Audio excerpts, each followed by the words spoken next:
6 horas e 53 minutos, nós estamos de volta com o Manhã no Ar. Fique atento ao horário para não perder o seu compromisso do dia. E o primeiro navio da temporada de cruzeiros aportou em Manaus na última sexta-feira. De acordo com a Amazonas Tour, cerca de 25 mil visitantes são esperados até junho do próximo ano. Música e colares regionais para recepcionar os visitantes. 400 turistas desembarcaram em Manaus. Eles vieram no Sirena, esse transatlântico de luxo que partiu de Nova York e vai ficar 2 dias na capital amazonense.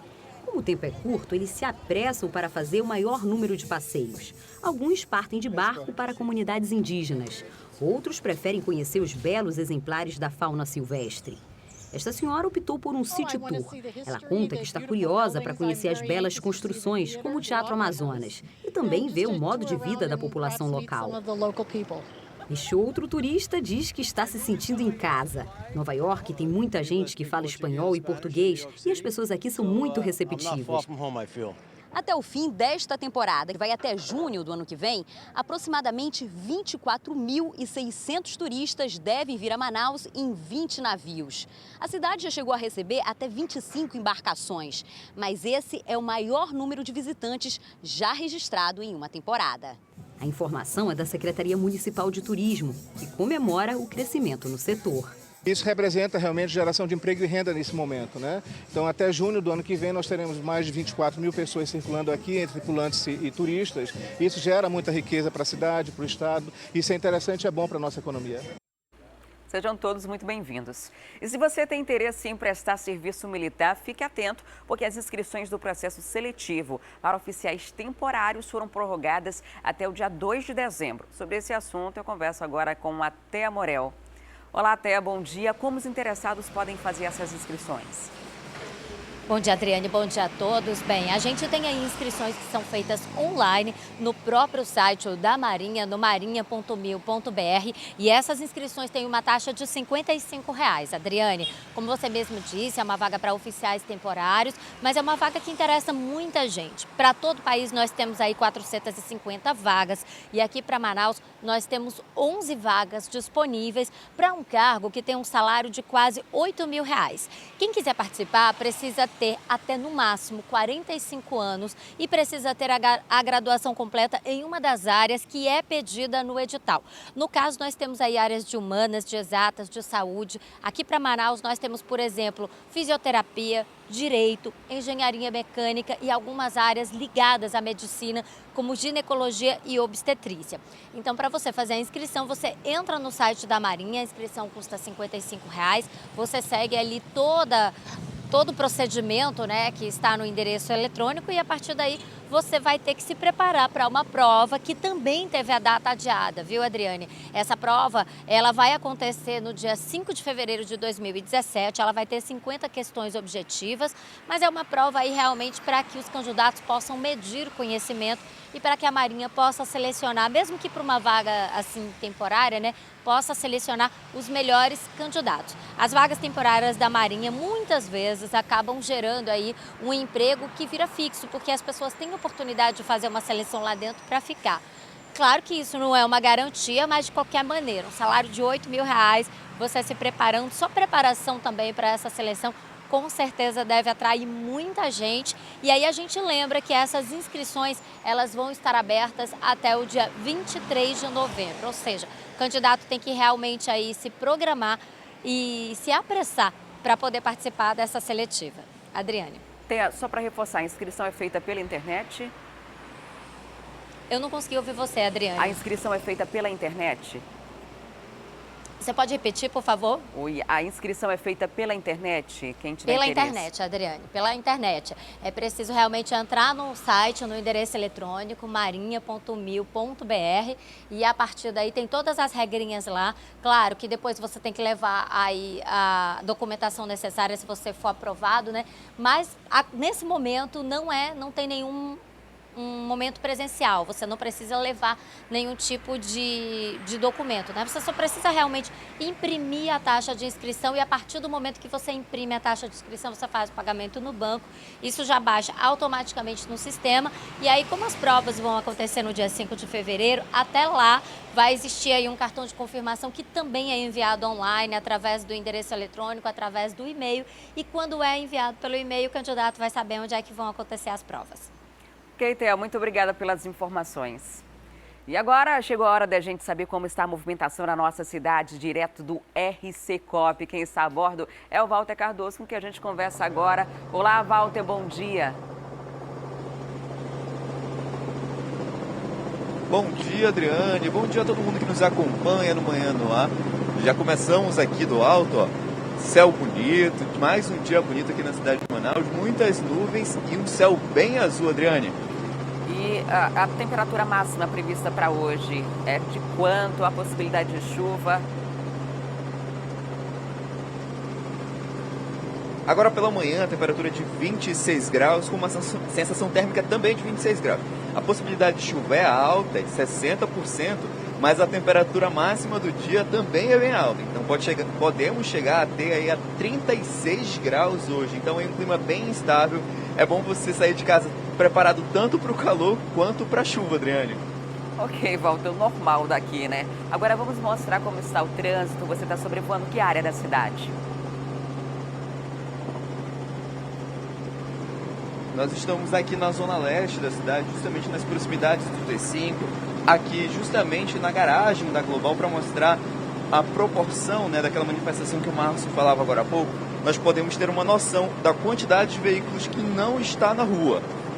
A Global aí que tem uma frota de mais de 300 ônibus e a gente percebe que todos eles parados aqui na garagem. Com isso, nós vemos aqui nas redondezas justamente que a vida do usuário do transporte coletivo está bem complicada.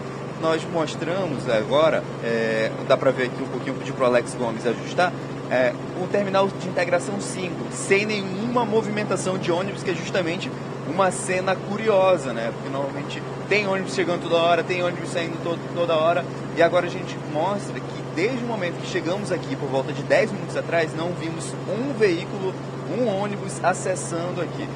Não conseguimos mostrar muito bem a movimento de pessoas, justamente porque é coberto, mas vamos mostrando agora justamente as redondezas aqui, as paradas de ônibus aqui perto.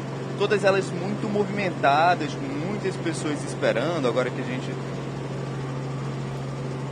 Isso acontece, para quem começou a acompanhar o Manhã no Ar agora, porque ontem à noite houve a morte de um motorista da Global Green. Ele foi assassinado durante uma tentativa de assalto. E os servidores, né, os funcionários da Global Green decidiram não trabalhar, cruzaram os braços, bloquearam a saída da garagem. E hoje a zona leste da cidade e parte da zona norte, que são atendidas por esses veículos, estão aí, parte está prejudicada, né, que precisa de transporte coletivo. Essa parada de ônibus agora, que a gente está vendo, é ali em frente ao Y-Shopping São José, que fica nas proximidades, tanto da garagem quanto também do terminal de integração. Walter, vamos voltar lá para a parada de ônibus do shopping, e eu percebi uma grande quantidade de mototáxis, né, que acaba sendo um auxílio além do transporte alternativo. Exatamente, Adriane. Nós vemos aqui de cima não só os mototáxis, mas também os ônibus alternativos e executivos aumentaram muito a frota nessa zona da cidade. Nós notamos um número anormal da quantidade desses veículos. A todo momento eles passam quase numa quantidade como se fossem os ônibus de linha mesmo. Obviamente os motoristas desse tipo de serviço deslocaram a frota para cá em uma questão estratégica, né, para abastecer todo esse pessoal que está sem ônibus. Nós notamos aqui uma quantidade muito grande, tanto de mototaxistas quanto de ônibus alternativos e executivos nessa zona da cidade aqui, Adriane. E muita gente ainda aguarda pelo transporte coletivo. Você percebeu aí pela Zona Leste algum ônibus circulando nas ruas?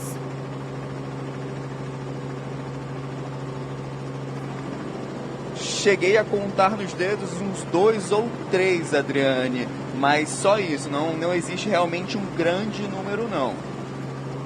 E muita gente acaba escolhendo aí o transporte alternativo, que são os amarelinhos, ou então usando o transporte ali de mototaxistas para conseguir se deslocar na zona leste da cidade, uma vez que hoje não há o transporte coletivo. A gente vê agora um ônibus circulando na cidade, mas uma frota bem reduzida para a quantidade de veículos que deveria estar nas ruas hoje pela manhã. Walter, vamos nos estender aí pelas avenidas da cidade, na zona leste, e verificar se em outros pontos há essa mesma concentração de pessoas aguardando pelo transporte coletivo. O trânsito está mais ameno, porque hoje é ponto facultativo, mas muita gente ainda segue normalmente para os seus trabalhos hoje.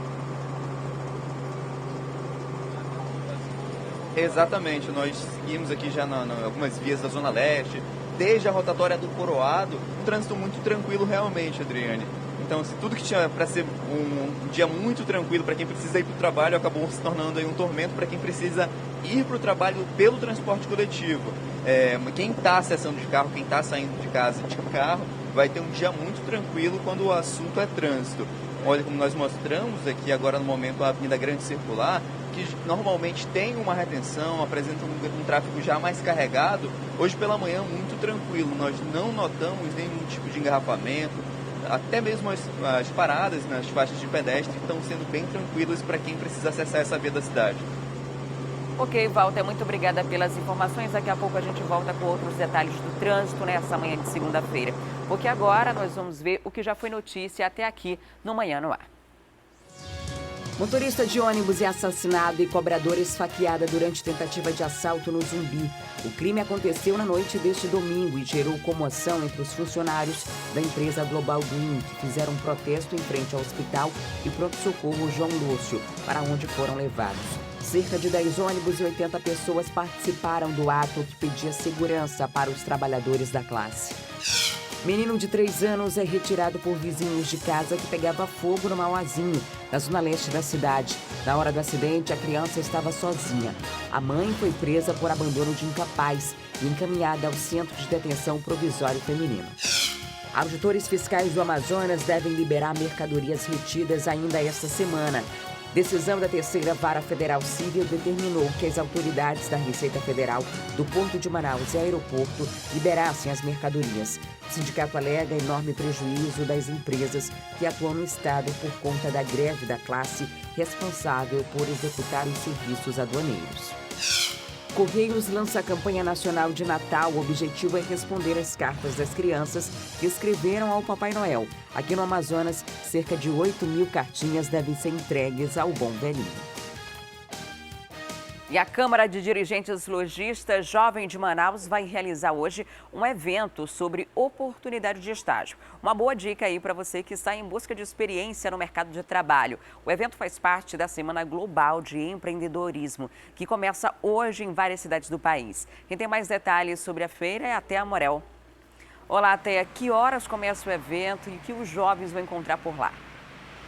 Bem, Adriane, esse evento está previsto para começar a partir de 9 horas da manhã no setor norte da Universidade Federal do Amazonas. De 9 até as 6 horas da tarde existem ali os estandes que os estudantes podem visitar e a partir de 6 horas começam as palestras. Como é uma programação muito vasta, a gente trouxe aqui o Luiz Eduardo Leal, que é o vice-coordenador da CDL Jovem. Bom dia, Luiz Eduardo. Luiz, vamos começar explicando aí para o público o que é esse nome, né? O nome do evento é a Hora do Salto. O que isso representa? Muito bom dia. A Hora do Salto é um evento que tem o objetivo de tentar promover o empreendedorismo, principalmente para quem está dentro da universidade. Não somente dentro da Universidade Federal do Amazonas, mas qualquer tipo de outras universidades. E também um dos maiores gargalos que se encontra quando você está cursando um curso é que é difícil conseguir uma aproximação com as empresas e saber que tipo de empresa que é para você fazer um estágio, fazer um programa de training. Então, assim, é uma grande oportunidade de você ter a hora complementar, conseguir um estágio e aperfeiçoar e ter esse espírito empreendedor. Esse contato com as empresas, assim, mais direto, vai acontecer justamente durante o dia com os estandes montados, né? Como é que são esses estandes? Os estandes, eles são simples pra caramba, é só uma mesa, uma cadeira e as empresas elas vão poder mostrar quem são, o que são e os alunos vão poder chegar até elas para colocar os seus currículos à disposição. Acontece de 9 até 18 horas no Centro de Convivência, no setor norte da UFAM. não é exclusivo para alunos da UFAM, qualquer universitário pode ir lá e todo mundo está sendo convidado agora. Então, assim, por exemplo, se uma pessoa não sabe direito que tipo de segmento uma empresa do Distrito Industrial trabalha, de repente, se essa empresa estiver expondo ali, ela vai saber o que é isso, aquilo ali pode se encaixar com aquilo que ela está fazendo em termos de graduação.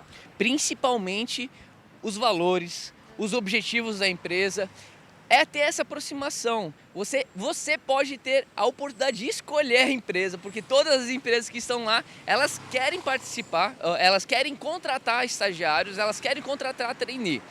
Muitas vezes, não com uma grande demanda para agora, mas 2017 está com uma projeção muito positiva, então pode ser uma contratação. Às vezes nem tanto estagiário, mas sim um efetivo. Então, assim, é uma grande chance de você ter uma vaga no mercado e, assim, não fica somente restrito à indústria, né? Nós temos indústria, assim, nós temos a Ambev, nós temos indústrias grandes participando, mas também o comércio principalmente. E as palestras? O que vai ser debatido durante a noite, Eduardo?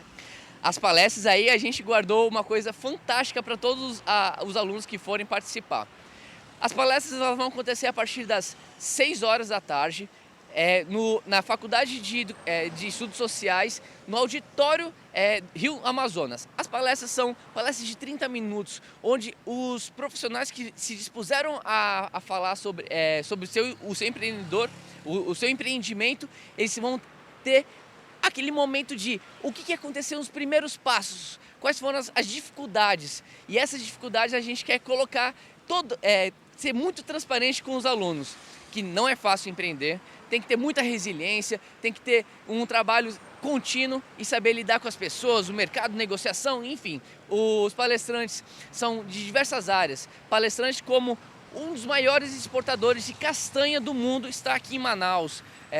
Palestrante de uma consultoria que dá consultoria para grandes empresas. Enfim, sim, são renomes grandes, até uma casa noturna que aqui de Manaus vai estar participando. Ok, olha aí, dicas valiosas, hein, Adriane? Esse contato realmente dos alunos com essas pessoas, com esses grandes empreendedores, saber como é que eles começaram, né? Também ter contato com as empresas, isso tudo vai estar no evento Hora do Salto. Repito novamente, vai acontecer lá no setor norte da UFAM, mas não é só para os universitários da UFAM, né? E quem quiser mais informações também pode acessar o site, o www.eventic.com.br/Hora do Salto. Ali também é feita o cadastro dos alunos, né? Feito o cadastro dos alunos para quem participou do evento para ganhar créditos, porque essa participação ainda vale créditos também para a universidade. É muita vantagem, viu, Adriane? Bastante, vale muito a pena. Obrigada, Téia. E agora vamos voltar a falar sobre o trânsito com Walter Cardoso, que está sobrevoando a cidade no RC Copo, já está em outra área. Olá, Walter, essa é a bola do produtor? Exatamente, Adriane. Estamos aqui justamente no encontro da Zona Leste com a Zona Norte da cidade, que são as duas zonas mais populosas aí da capital do Amazonas, nas proximidades do T4, justamente para ter uma noção aqui de como está essa transição entre essas zonas da cidade. Como a gente vai mostrando aqui, principalmente na rotatória, uma quantidade grande de ônibus, novamente que a gente chama atenção, alternativos e executivos. O tráfego de veículos comuns, de passeio aqui está muito tranquilo. A gente vai pedir agora para o comandante, para o Alex Gomes, ir seguindo aqui justamente na Avenida Altasmirim, para que nós possamos ter uma noção da proporção de veículos alternativos e executivos para cada ônibus convencional. Uma ideia por alto que a gente tem é que existem pelo menos 4 ônibus executivos para cada ônibus de linha nessa zona da cidade hoje, Adriane. Então nós notamos que as paradas não estão tão cheias justamente por causa disso. Os ônibus alternativos, que são esses amarelinhos que a gente vê circulando aí pela zona leste da cidade, eles fazem mais o transporte interbairros na zona leste, né? Ligam um bairro ao outro, mas não fazem o percurso para o centro da cidade. E aí entra a maior dificuldade das pessoas para usar o transporte coletivo hoje. Quem precisa se deslocar para mais longe, precisa ir no mototáxi, pegar uma carona ou até evitar sair de casa nesse horário, tentar mais tarde, talvez os ônibus voltem a circular, não se sabe ainda, mas nesse ponto aí a gente já vê uma concentração maior, né, de transporte coletivo. Exatamente. Nesse momento, nós notamos que a quantidade de veículos do transporte coletivo regular já começa a melhorar nessa zona da cidade.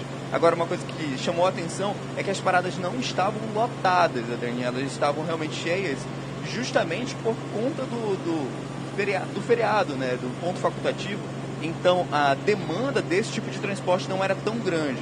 A sensação que nós temos aqui de cima é que se fosse realmente um dia normal de trabalho, essa demanda, toda essa frota de veículos alternativos não seria suficiente para evitar problemas e transtornos nessa zona da cidade. Esse é um ônibus da Global que a gente acabou de ver ali, né? E o Márcio logo no começo esteve na garagem. Alguns ônibus da Global Green saíram e iriam retornar para a garagem. Foi logo depois que os primeiros saíram que os funcionários decidiram fechar. A gente está passando agora no shopping da Grande Circular, ali no São José. É uma área que normalmente tem muita gente saindo de casa nesse horário, mas o trânsito é muito tranquilo, o trânsito de feriado, né? Para muita gente, hoje já é um feriado, afinal de contas é ponto facultativo em Manaus.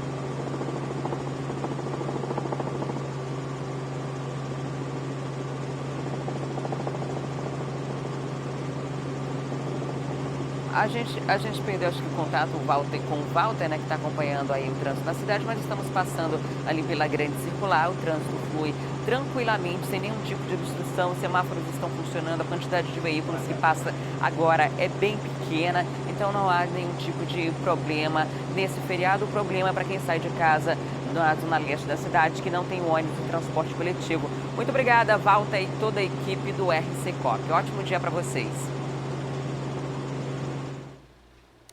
E na última sexta-feira, uma criança de 2 anos morreu após ter contraído um tipo raro de meningite. Segundo dados da Fundação de Vigilância em Saúde, só nesse ano, outras 28 pessoas já morreram no Amazonas vítima da doença.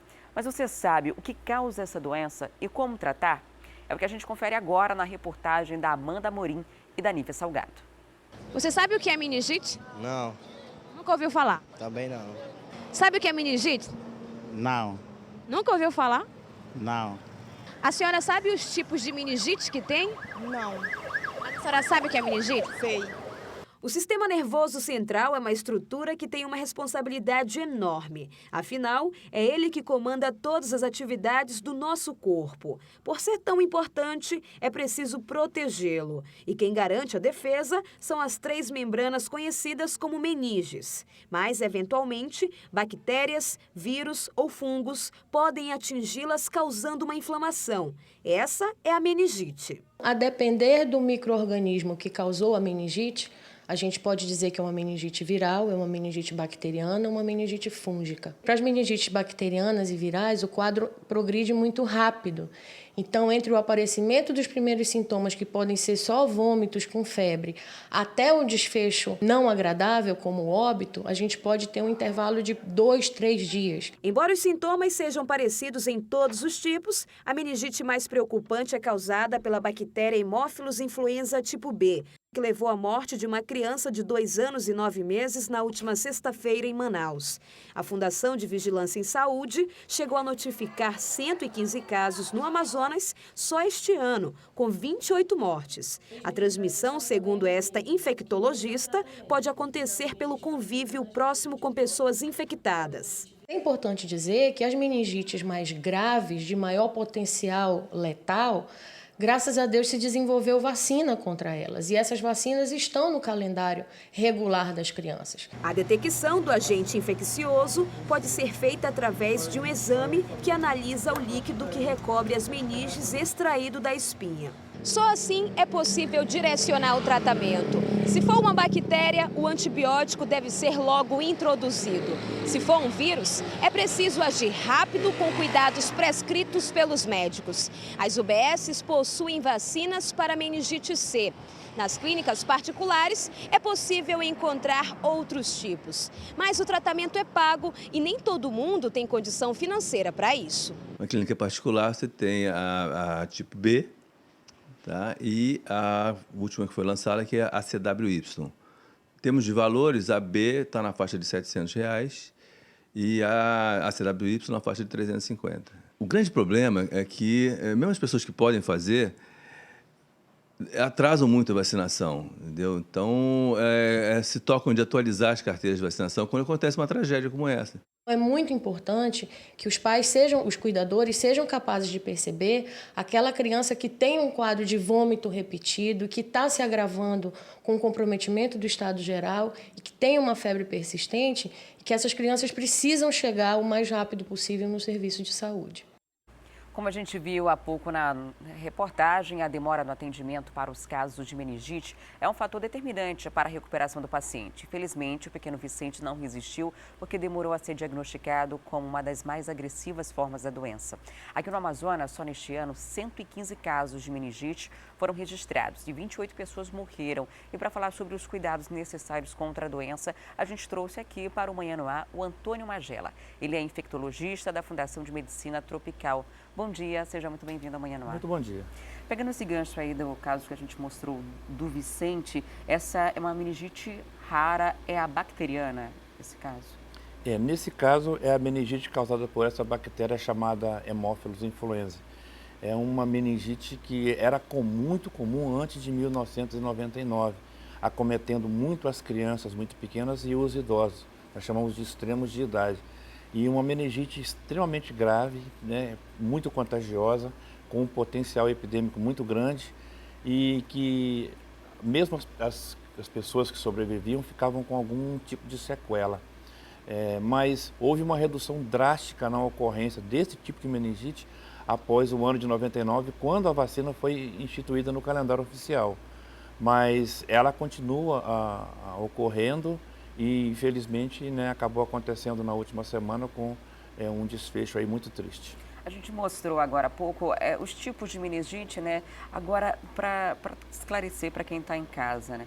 O que é a meningite? Como que ela surge? A gente tem que ter contato com alguém que já teve a meningite ou ela surge de alguma outra forma no nosso organismo? Essas bactérias causadoras de meningites, elas têm uma estratégia para se manter, né, na natureza. E essa estratégia é permanecer na orofaringe de algumas pessoas. Então, de maneira bem clara, algumas pessoas têm essas bactérias na orofaringe, sem, no entanto, ter nenhum tipo Sem se manifestar. Sem se manifestar, sem ter nenhum tipo de sintoma. Ela fica ali como que bloqueada pelo sistema imunológico dessas pessoas. No entanto, algumas pessoas que porventura não estejam imunizadas ou que tenham alguma deficiência imunológica, ao entrar em contato com essa pessoa que nós chamamos de portador são, e nós não temos como identificar essas pessoas na população, porque é um número muito grande de pessoas, em torno de 5 a 7% da população. Mas aí a medida de proteção passa a ser a vacina, porque nós evitamos que essas pessoas, ao entrar em contato com o portador são, estejam imunizadas, estejam protegidas e mesmo entrando em contato com a bactéria, não desenvolvam a doença. Agora, essa vacina ela está disponível na rede pública de saúde? Toma na infância ou em qualquer fase? As vacinas contra os dois tipos de meningite, que são os que mais preocupam, tanto em termos de gravidade quanto de potencial epidêmico, que é a meningite por hemófilo e a meningite meningocócica, existe vacina no calendário sim, das crianças, no calendário oficial. Essa vacina contra a meningite por hemófilo ela é tomada aos 2, aos 4, aos 6 meses, junto com mais quatro componentes, a vacina pentavalente. E a antimeningocócica é dada aos 3, aos 5 e aos 12 com reforço aos 12 meses. E aí é aquela história, nós vacinamos as nossas crianças e esperamos que elas fiquem imunizadas, que esse é o fator que vai proteger de elas não terem a doença ou se porventura tiverem a doença com um nível de gravidade menor. Essa vacina foi colocada no calendário em 99. As pessoas que já estavam adultas nessa fase, elas se imunizaram de alguma outra forma? Podem tomar essa vacina ou já não surtiria o mesmo efeito? O ideal é que essas vacinas sejam feitas, né, na infância. Assim, quanto mais crianças vacinadas, menores os adultos com necessidade menor o número de adultos com necessidade de vacinação. A melhor fase para se vacinar é na fase de criança mesmo, na medida que vai desenvolvendo as vacinas do calendário oficial.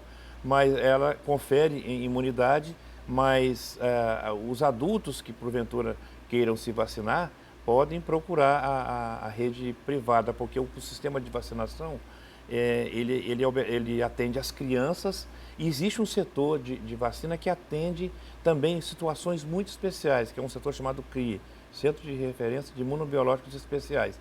Então, analisa uma série de situações, pessoas que, porventura, tenham doenças crônicas, pessoas que tenham feito cirurgias, por exemplo, para retirada do baço, pessoas que têm algum tipo de imunodepressão por HIV, por doença neoplásica, por doenças crônicas. Então, esse setor analisa cada caso para indicar cada vacina que cada adulto pode tomar, né, para se proteger dessas doenças. A morte do Vicente, ela causou uma comoção muito grande e também uma preocupação, principalmente dos pais, né? Quem tem criança pequena, inclusive na creche onde a criança frequentava, ela deixou de ir uma semana antes e as crianças estão sendo monitoradas, né?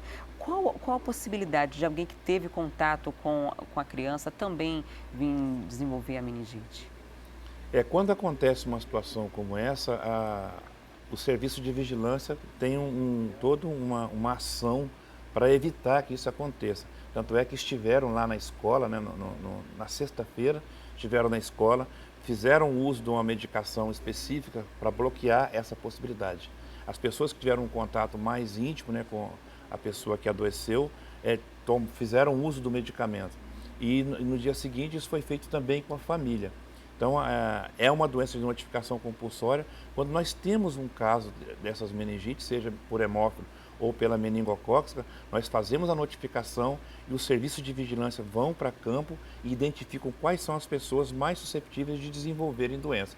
E a essas pessoas é dado o medicamento para que elas se protejam. Como que contrai a doença? Através de saliva? No ar? O contato é pessoa a pessoa, através de gotículas de saliva, da fala, do espirro, da tosse. Ela sai da orofaringe e precisa de um local de confinamento, por isso que pode acontecer, há uma preocupação muito grande com creches, com escola, com quartéis, com hospitais, com qualquer ambiente que possa manter as pessoas, né, algum tempo confinadas e muito próximas umas das outras. É uma doença de transmissão respiratória, junto com outras doenças. Nós temos uma preocupação muito grande nessa época do ano, no inverno amazônico, onde as pessoas têm uma tendência a permanecer mais tempo confinadas e próximas umas das outras, aumenta o risco da transmissão dessas doenças respiratórias, inclusive das meningites. O caso da criança foi uma meningite rara, mas ao longo desse ano foram mais de 100 casos registrados aqui em Manaus de meningite e 28 mortes, com exceção aí do Vicente. A doença, ela é tão letal ainda, mesmo já tendo essas vacinas e o tratamento específico? Quando nós falamos de meningites, né? Falamos no plural. Na realidade, antes da era dos antibióticos, da década de 50, as pessoas que eram acometidas de meningite, a maior parte morria. Então, acima de 80% das pessoas morriam. Precisava contar com a sorte para sobreviver. Mas hoje não, nós temos muito conhecimento sobre essas meningites, temos muitos antibióticos, temos conhecimento sobre quais os melhores antibióticos, né, para tratar a infecção no sistema nervoso central, que não pode ser qualquer antibiótico, existem também antibióticos específicos, mas mesmo assim, com todo esse arsenal terapêutico, esse arsenal de diagnóstico que nós temos, nós podemos coletar o líquor de uma criança ou de uma pessoa, qualquer de um adulto, e em 2, 3 horas nós temos identificado qual a bactéria que está causando aquela meningite. E mesmo assim, ainda há uma mortalidade que varia entre 8% e 10%, que nós consideramos ainda muito alta, mas é um fator relacionado à gravidade da doença. Realmente é uma infecção muito grave, porque acomete esses órgãos nobres, né, que é do sistema nervoso, né? E de evolução rápida, né, e muito contagiosa. Agora, a nossa região favorece de alguma forma a temperatura, o clima, a doença se desenvolver? Ou não tem essa associação? A associação é com esse período de inverno, como eu disse há pouco, que as pessoas têm uma tendência a permanecerem mais tempo confinadas. E isso vale também para outras doenças de transmissão respiratória.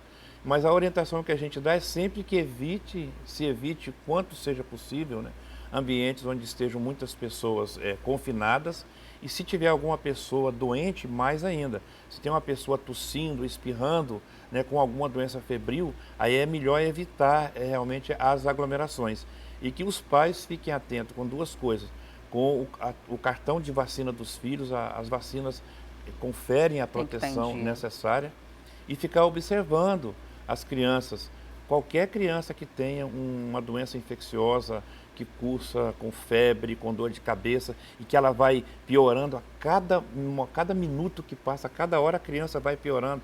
A mãe faz uso do medicamento e não consegue, né, conter os sintomas. O estado geral da criança vai piorando. A criança ou ela fica agitada ou ela fica quieta demais. Então, são sinais que as mães devem observar. E levar a criança para assistência médica. E que os profissionais de saúde fiquem atentos. Todas as vezes que nós mandamos um paciente para casa, ele vai orientado. Quando ele retorna a segunda vez, com o mesmo quadro ou até pior, que se dê uma atenção maior, né, para essa pessoa, porque nós podemos estar diante de uma infecção difícil de ser diagnosticada, como é a meningite. No início do quadro é difícil de diagnosticar, porque o quadro clínico é muito semelhante com outras doenças, mas é só estar atento para as situações de gravidade e para aquelas pessoas que procuram o serviço de saúde 1, 2, 3 ou 4 vezes. Isso é um sinal de que alguma coisa está errada e que deve ser observada com o máximo de atenção. As meningites são mais comuns em crianças ou pode acontecer em qualquer fase? Tem alguma faixa etária mais propícia? Não, elas podem acometer pessoas de qualquer idade. Nós tínhamos essa meningite por hemófilo, que ela tinha essa característica de causar infecções nos extremos de idade, nas crianças muito pequenas e nos idosos. Mas meningite bacteriana, seja ela pelo meningo por hemófilo ou pelo pneumococo, meningites fúngicas, elas podem acometer pessoas de qualquer idade, qualquer faixa etária. Tem mais alguma recomendação que o senhor queira deixar para os pais, para as pessoas que estão acompanhando a gente em casa, que estão preocupadas com a possibilidade de uma epidemia de meningite? O que a gente pode dizer, até para tranquilizar essas pessoas que ficam muito preocupadas, né, quando a gente vê um caso como esse? Não, com certeza, e a preocupação ela é perfeitamente compreensível, mas assim, é observar a vacinação do cartão de vacinação dos filhos e observar qualquer surgimento de um sinal ou sintoma de doença infecciosa que seja rapidamente progressiva. O demais é evitar esses aglomerados onde existem pessoas doentes, cuidar da alimentação dos filhos e numa observação constante, né, do estado de saúde dos filhos. Qualquer sinal de doença febril, uma febre que é rapidamente progressiva, seguida por muita dor de cabeça e por vômitos. Então, essa é uma criança e também um adulto, né, que merece uma atenção especial e que precisa de uma assistência médica. E, em se tratando de meningite, quanto antes se fizer o diagnóstico, quanto antes iniciar o tratamento com o antibiótico certo, melhores são as chances daquela pessoa sobreviver e não ficar com nenhum tipo de sequela. Muito obrigada por sua visita e pelos esclarecimentos. Eu também agradeço e desejo um bom dia a todos. Nós recebemos hoje o Antônio Magela, que é médico infectologista da Fundação de Medicina Tropical, falando sobre as meningites. E agora a gente faz um breve intervalo comercial e volta daqui a pouco para contar para você como foi a meia maratona de Manaus Jovem Pan e também imagens da Superlua, que deixou o céu mais bonito e tirou muita gente de em casa na noite de ontem. Se você perdeu, ainda tem mais Superlua hoje. Eu conto tudinho para você daqui a pouquinho.